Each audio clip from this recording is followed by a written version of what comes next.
Olá, aqui é a doutora Kelly Oliveira, eu sou pediatra, também sou pós-graduanda em autismo e com certificação na mesma área. E hoje nós vamos falar sobre 20 sinais de autismo. Vamos lá?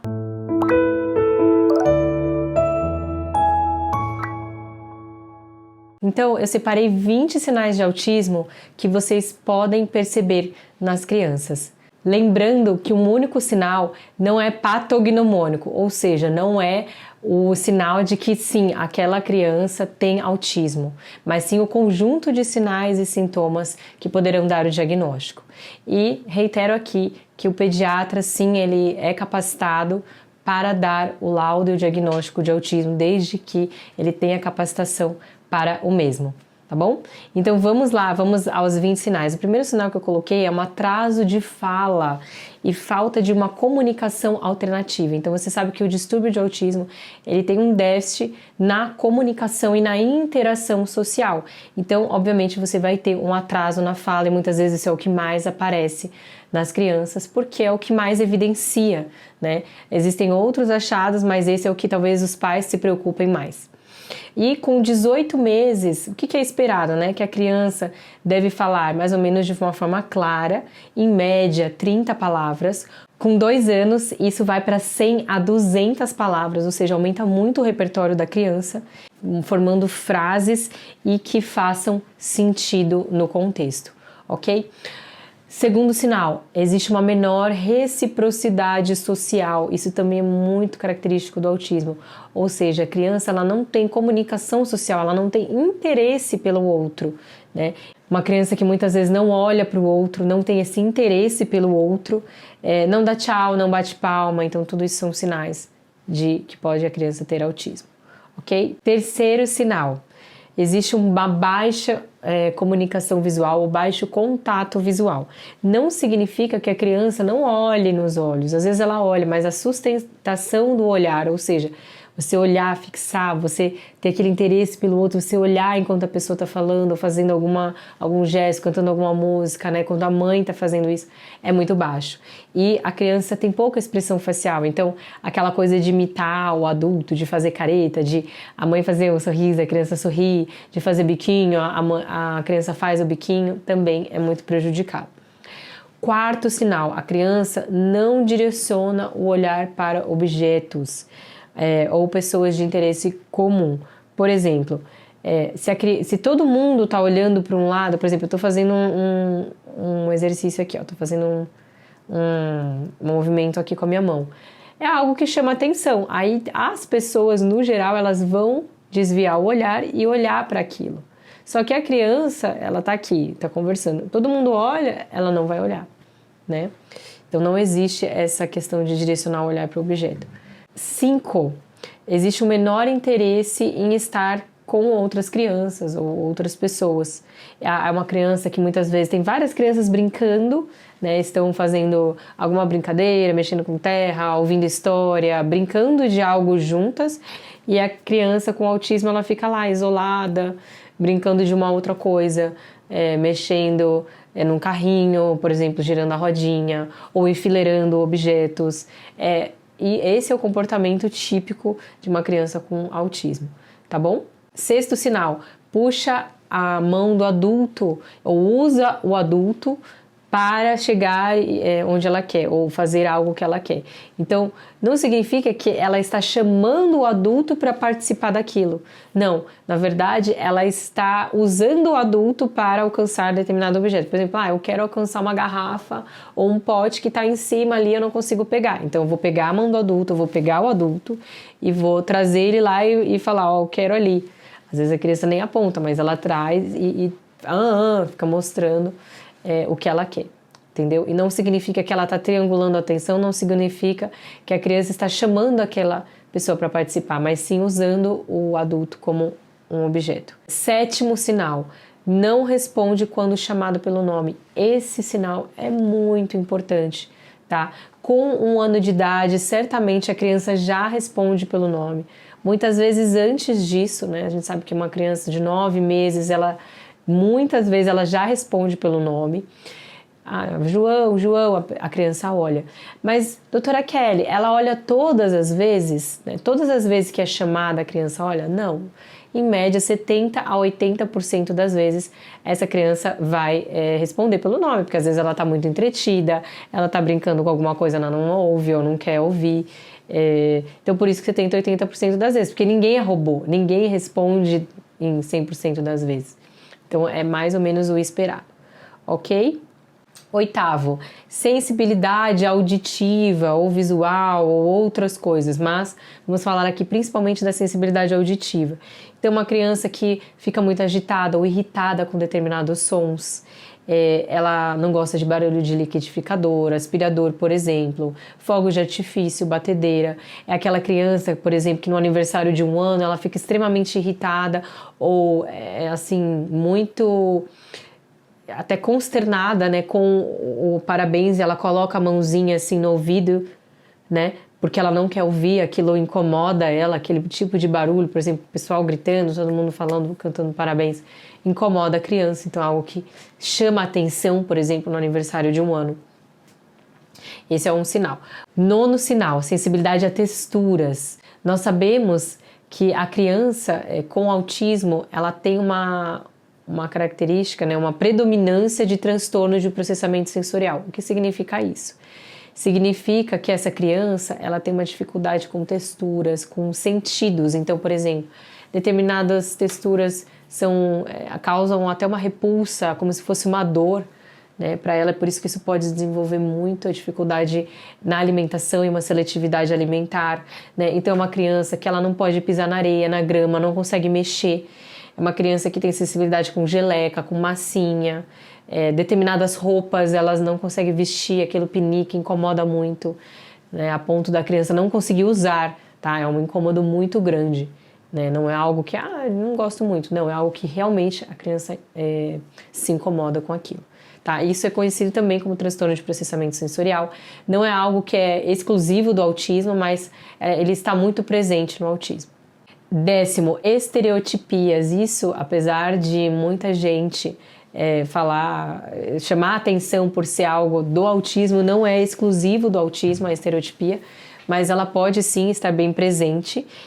Então, a criança que faz aquele flapping, que fica girando e balançando o tronco, isso seria uma coisa muito característico, né? Mas que não necessariamente todas as crianças com autismo fazem isso. É aquela criança que fica girando, que fica andando na ponta dos pés, né? Que faz um movimento de repente com a cabeça ou uma careta sempre do mesmo jeito.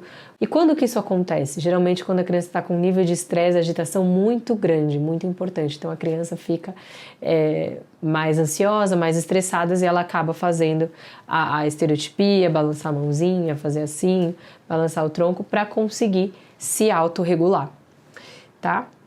Ecolalia. Ecolalia é quando a criança ela repete a última palavra, né? A última palavra que você disse exatamente da mesma forma, a última frase.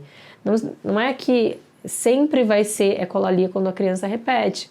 Pode ser que a criança ela repita de uma forma diferente, ou pode ser que a criança repita com uma prosódia, ou seja, uma entonação diferente.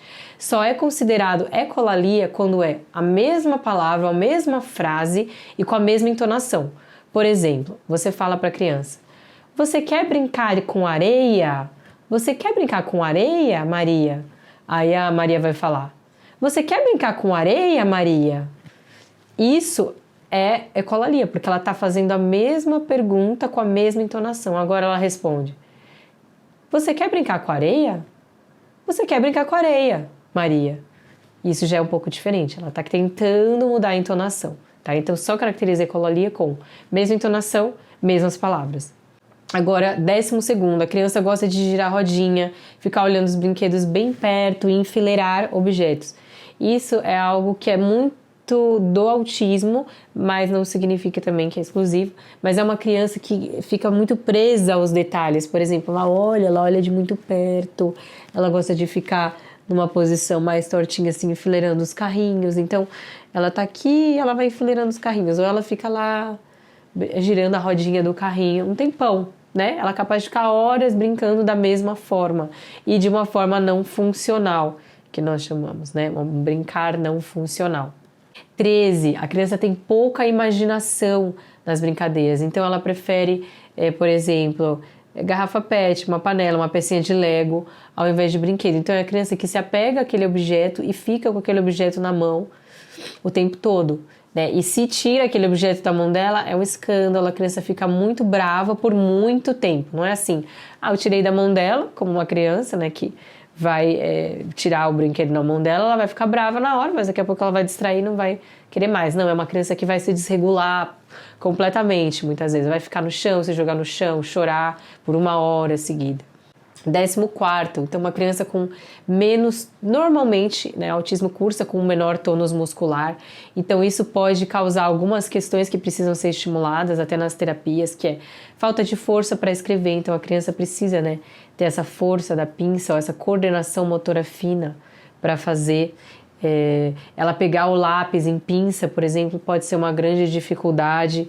Pedalar, né, jogar bola, segurar talher, se pendurar. Então isso, né, essa parte motora precisa ser muito trabalhada no autismo, tá? 15º, seletividade alimentar. Lembra que eu falei sobre a questão do transtorno de processamento sensorial? A seletividade alimentar está muito presente no autismo, justamente porque o autismo ele cursa com rigidez, com rotina, e a criança acostuma daquela forma, ela vai ter que ser daquela forma, porque a criança ela fica presa naquela rigidez, naquela rotina, e é o que ela consegue fazer. Então tem que tomar muito cuidado com isso, no sentido de não ficar sempre oferecendo os mesmos alimentos, né? A gente obviamente precisa de um tratamento com um especialista para que isso seja avaliado.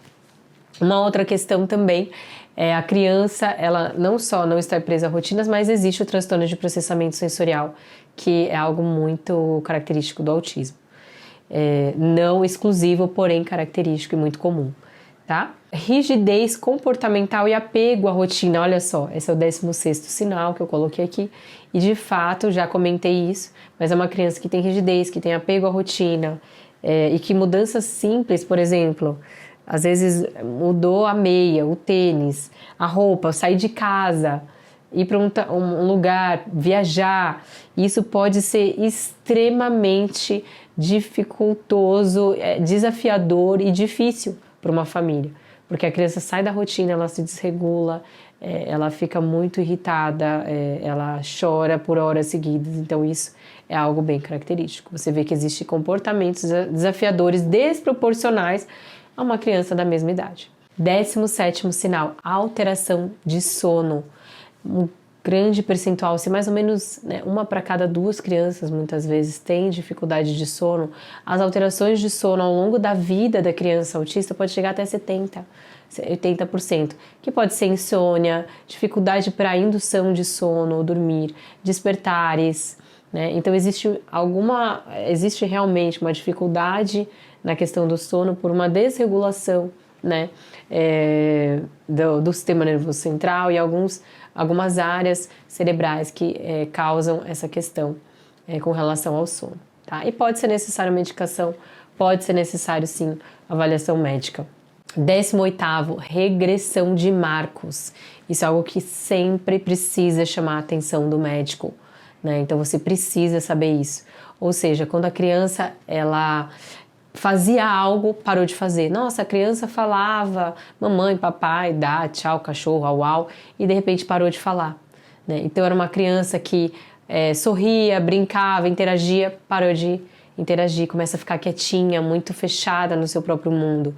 Qualquer regressão de marcos ou qualquer vamos dizer assim, a criança estaciona naquele marco, mas principalmente ela regride, é algo que chama muito atenção para qualquer transtorno de desenvolvimento. E aí a gente está falando principalmente aqui do autismo, tá?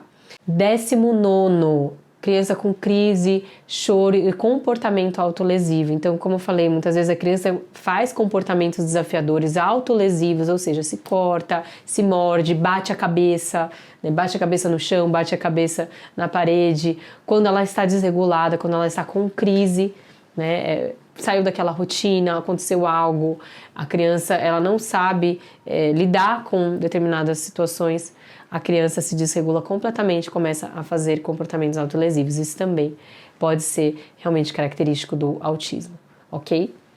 20º, hiperlexia. Isso é comum e muitas vezes isso pode acontecer no autismo, que a criança tem muito interesse por letras, números. Muitas vezes a criança sabe o alfabeto inteiro, sabe os números todos, o alfabeto, as cores, as formas, outro idioma, e tem esse hiperfoco, né, que é aquele foco aumentado em determinados assuntos.